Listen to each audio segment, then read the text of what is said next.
Yeah, so one of the themes I think that we've really come to understand with this work is that right now in the U.S. we're dealing with an epidemic of chronic disease. So there's really an epidemic number of patients with chronic conditions more all the time with our population trends and changes happening. And it's not so much just that we have an epidemic of those conditions, but we have an epidemic of uncontrolled conditions. That's really where the disease comes.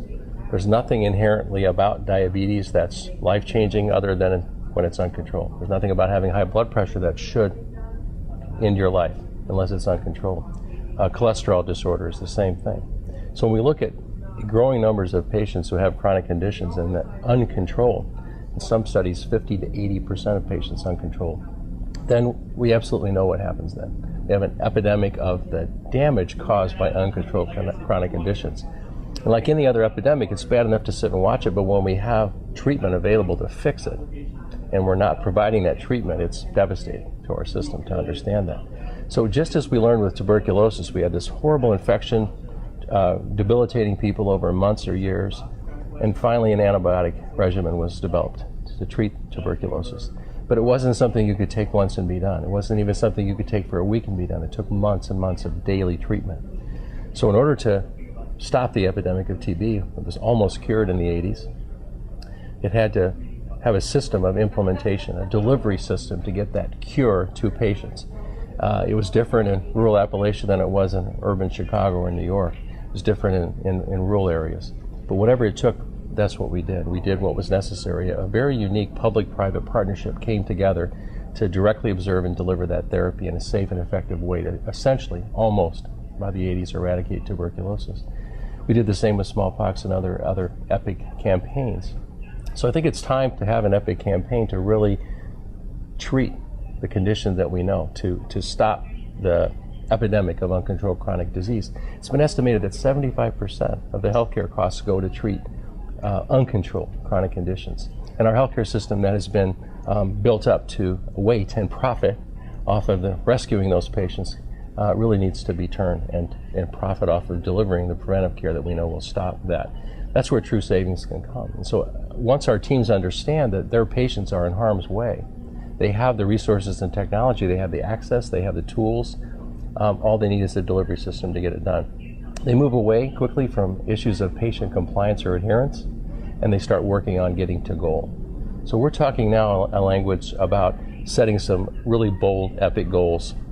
Getting to goal in 6 months should be a reasonable thing for any healthcare system to do. When we say get to goal, it means all of the chronic disease measures.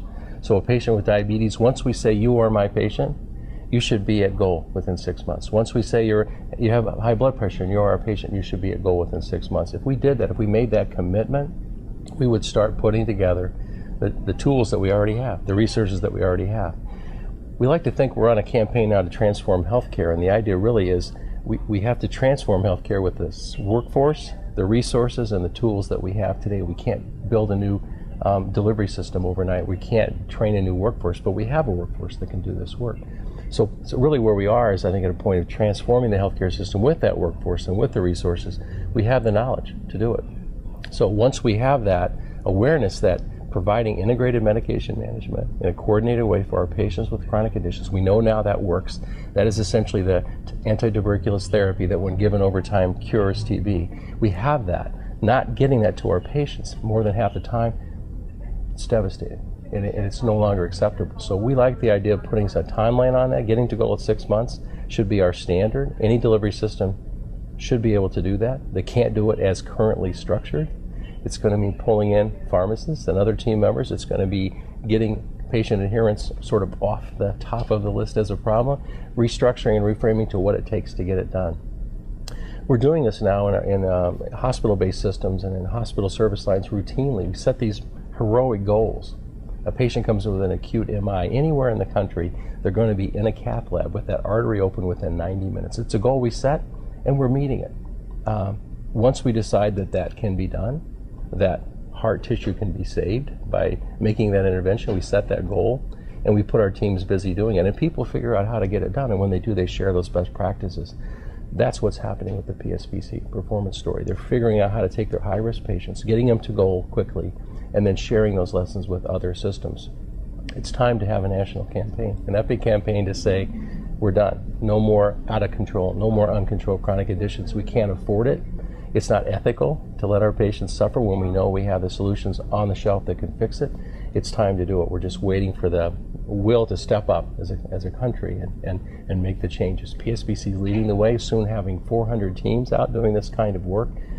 It's a time to sort of make that the National EPIC campaign the way to transform healthcare with the workforce, resources, and knowledge we have today.